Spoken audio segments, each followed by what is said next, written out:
Minsan, pag merong problema na nangyayari sa atin, bakit palagi na lang ang Diyos ang may kasalanan?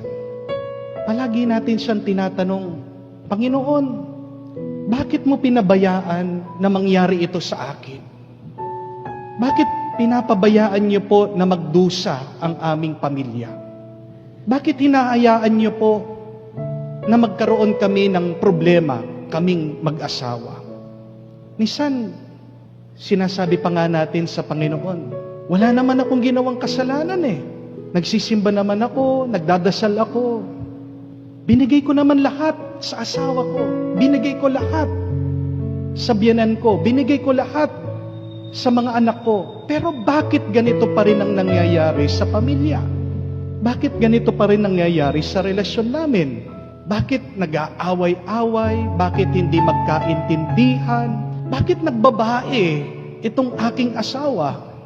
Sometimes we blame God for our broken relationships.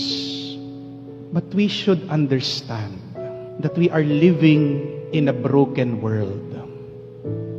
Bakit sira minsan ang ating ugnayan, relasyon, pamilya?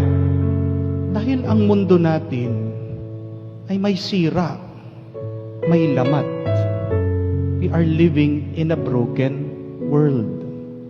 Bakit sira? Di ba ginawa ito ng Diyos? Sira hindi dahil sa Diyos. May sira dahil sa kasalanan.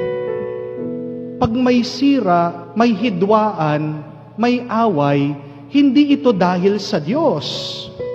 Ito ay dahil sa masama. We should understand that.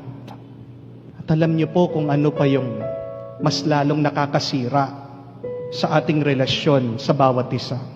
Bakit lumalala yung sira ng ating ugnayan, pagsasama at pagmamahalan?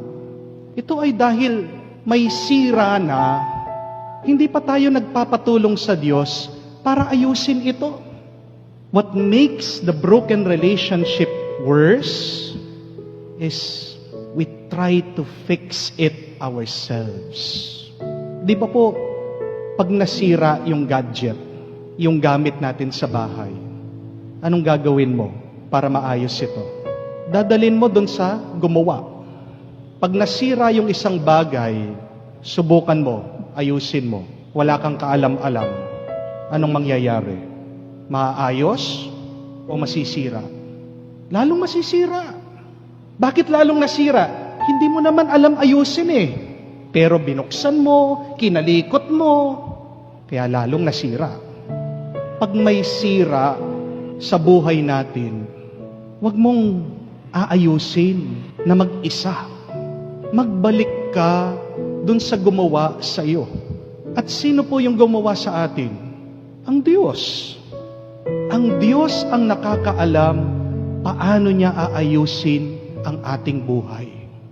Ang Diyos ang nakakaalam paano niya aayusin yung ating ugnayan, yung ating relasyon sa bawat isa.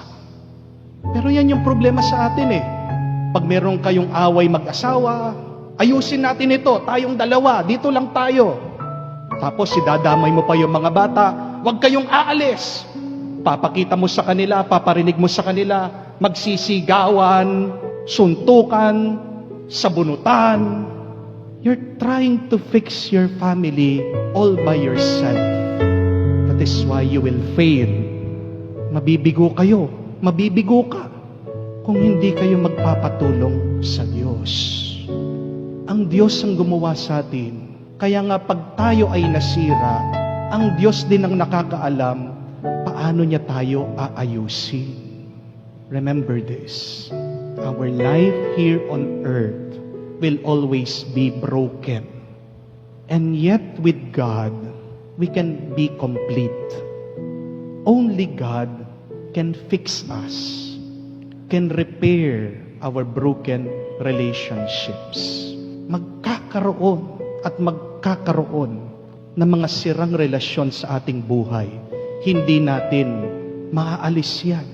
Hindi mawawala yan. Pero mabuting balita, pag may nasira, palagi naman nandyan ang Diyos nakahanda para tumulong, para ayusin tayo. Pag nasira, huwag mong itatapon. Pag nasira, ilapit mo sa gumawa.